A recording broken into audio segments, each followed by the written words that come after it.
So we're looking who we're going to get. And all of a sudden she comes in.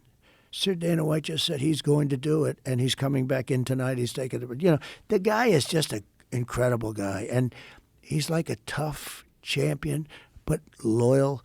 Yeah, he's got to be one of your favorite people. He's one of my favorite I love him people. to death. I've been friends with him for 23 years. I love him. So would you have, because what you're doing here is incredible. I mean, everybody tells me, all I noticed today, I'm going, you know, you're on Joe Rogan today. People are telling me, like I say, how the hell do you know that? But it's sort of, what you've done here is amazing. Where would you be if you didn't do the UFC stuff? Would you have this show, do you think? Yeah, I would still be doing it for sure. Yeah. Would it be at the same? Would it be at the same level? I don't know.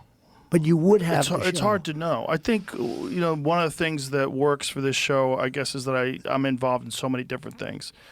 Stand-up comedy, UFC, and all the interests that I have that lead to the podcast. Will you always want to do First of all, you love UFC. I love it. Yeah. You love the fights. I mean, I watch you. You are loving it. They could pay you nothing. It'd be very. They didn't pay me anything for the first 13 shows. I did it for free because they were hemorrhaging money. And I became friends with Dana, and my position was, you're going to give me the best seat in the house. I get to sit cage side for the fights. I'll do it, and I wanted to help. I was like, I think these are the guys that we had always hoped for.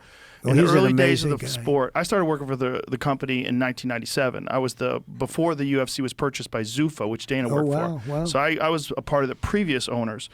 And I only did it for a couple of years. It was just too much, and I was losing money. And it was banned from cable because of Budweiser and John McCain, and you could only get it on DirecTV.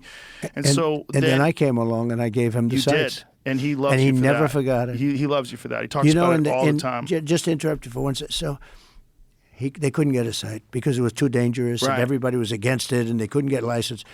And I gave him the first 2 or 3 sites. Yep. And they were great.